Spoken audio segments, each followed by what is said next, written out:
जय हिंद साथियों, कैसे हैं आप सभी। मैं अजय स्वागत करता हूं आपके अपने परिवार एग्ज़ाम इंडिया वार में। फ्रेंड्स, अपनी ये हिस्ट्री क्लास है जिसमें आज आपको पढ़ाऊंगा मैं संगम वंश, जिसमें हम पढ़ रहे हैं दिल्ली सल्तनत का विघटन और उसी में विजयनगर साम्राज्य। और विजयनगर साम्राज्य के आप जो पहला वंश आता है संगम वंश, जिसमें हमने अपनी जो पिछली क्लास हुई है उसमें मैंने आपको बताया था कि किस प्रकार हरिहर और बुक्का मिलकर संगम वंश की स्थापना करते हैं। और अब बात करते हैं संगम वंश के एक महान शासक हरिहर द्वितीय की।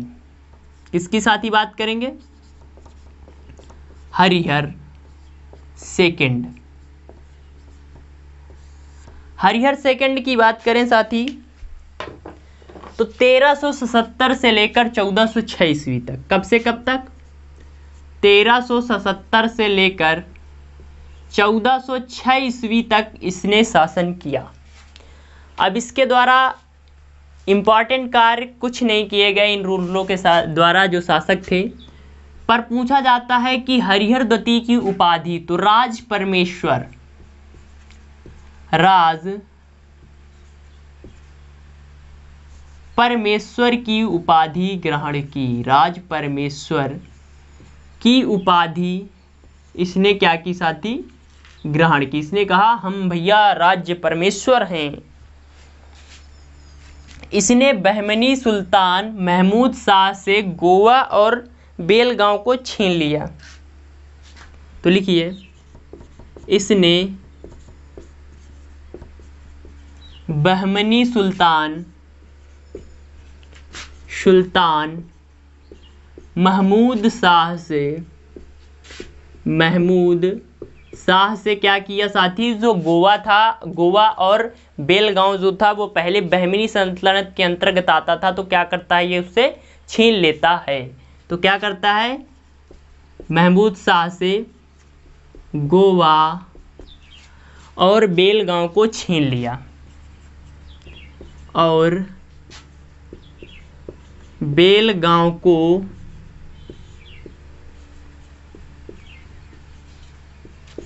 छीन लिया। ओके,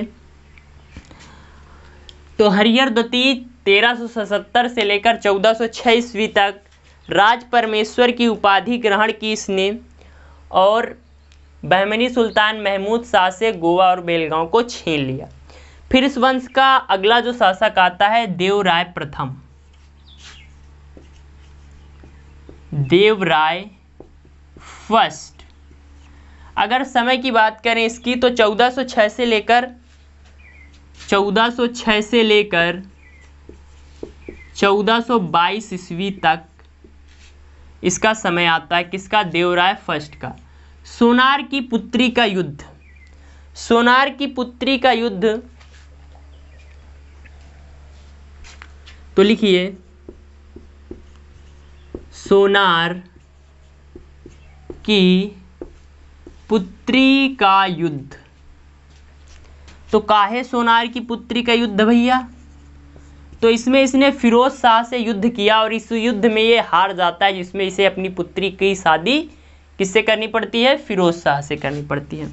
तो लिखिए, बहमनी शासक सोनार की पुत्री का युद्ध। बहमनी शासक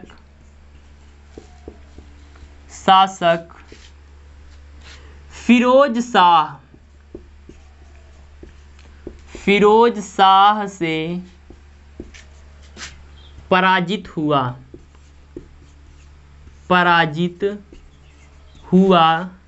और अपनी कौन पराजित हुआ? देवराय सोनार की पुत्री के युद्ध में बहमनी शासक फिरोज शाह से पराजित हुआ और अपनी पुत्री का विवाह फिरोज शाह से किया। और अपनी पुत्री का विवाह किससे करता है साथी? फिरोज शाह से करता है। फिरोज शाह से करता है। तो इंपॉर्टेंट पॉइंट है किससे? देवराय फर्स्ट से। तो ये लिख लिया होगा आपने। अब बात करते हैं फिरोज शाह के टाइम एक इम्पॉर्टेंट पर्सन आता है भारत में जिसे निकोला कोंटी कहा जाता है। तो 1420 ईस्वी में भैया निकोला कोंटी भारत दौरे पर आता है।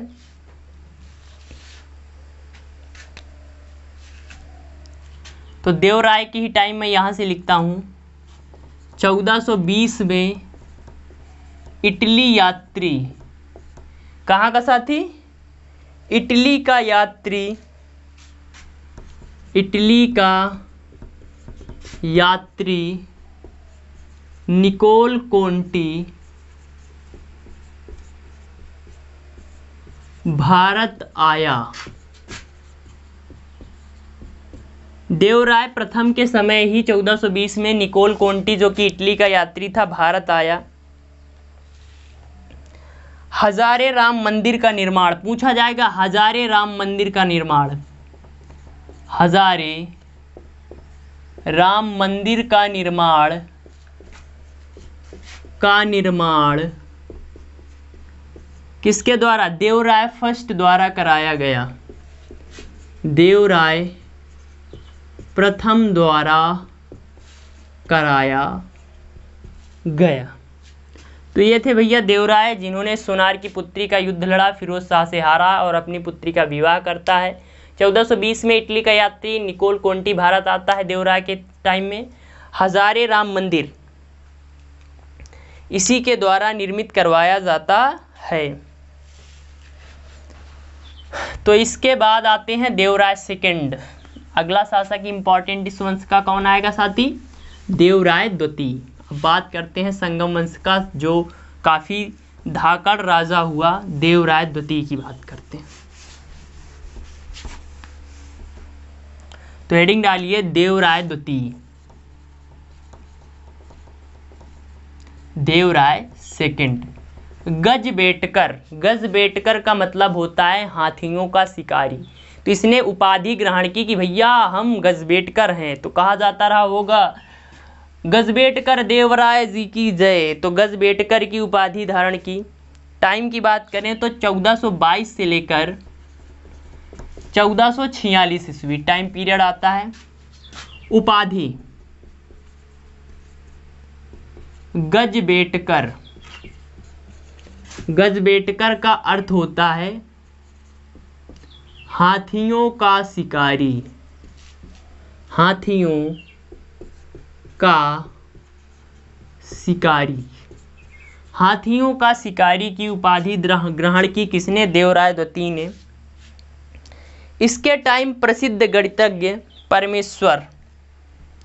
तो पूछा जाता है दक्षिण भारत के प्रसिद्ध गणितज्ञ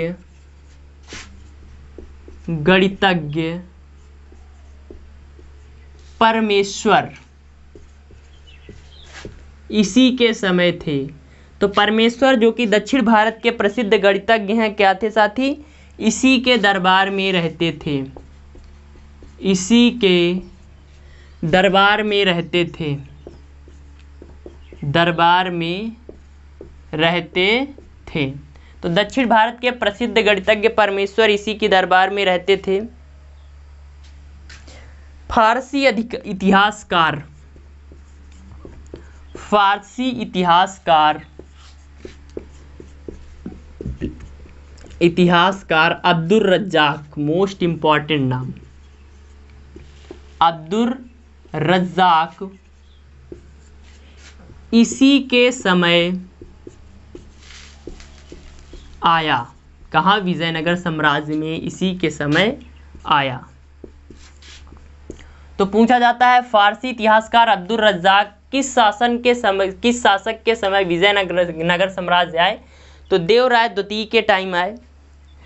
अब साहब क्या होता है, इसकी मृत्यु के साथ ही जो विजयनगर साम्राज्य के उत्तराधिकारी थे काफ़ी कमज़ोर हो गए। अब इसकी जब मृत्यु हो जाती है तो जो विजयनगर साम्राज्य के उत्तराधिकारी होते हैं सब कमज़ोर होते हैं, और फिर क्या होता है विजयनगर साम्राज्य का धीरे धीरे पतन होने लगता है। और विजयनगर साम्राज्य का, तो लिखिए इसकी मृत्यु के साथ ही, इसकी मृत्यु के बाद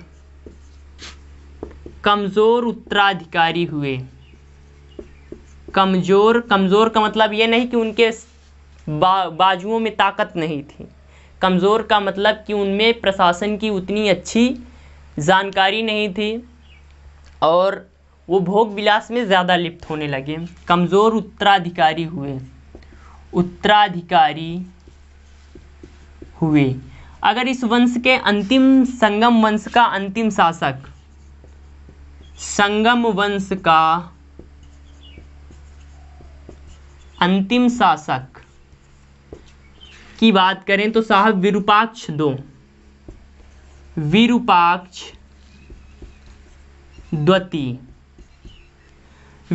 द्वितीय होता है, जिसकी हत्या सालू व नरसिंह ने की। विरूपाक्ष द्वितीय जिसकी हत्या किसने की साथी?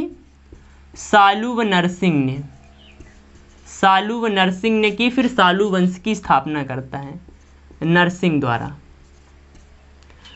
तो देवराय द्वितीय 1422 से लेकर 1446, उपाधि गजबेटकर, हाथियों का शिकारी, दक्षिण भारत के प्रसिद्ध गणितज्ञ परमेश्वर देवराय द्वितीय के दरबार में रहते थे। फारसी इतिहासकार अब्दुल रज्जाक देवराय द्वितीय के दरबार में आया। इसकी मृत्यु, जो देवराय था, इसकी मृत्यु के बाद कमजोर उत्तराधिकारी हुए। संगम वंश का अंतिम शासक विरूपाक्ष द्वितीय था, जिसकी हत्या सालू व नरसिंह ने कर दी। तो फ्रेंड्स, अपनी ये हिस्ट्री की क्लास थी। क्लास आपको कैसी लगी कमेंट करिए। अपने परिवार एग्जाम इंडिया वार पर पहली बार आए हैं तो उसे सब्सक्राइब कर लीजिए, लाइक कर दीजिए, फ्रेंड के साथ शेयर कर दीजिए। मिलते हैं अगली क्लास में। जय हिंद, जय भारत।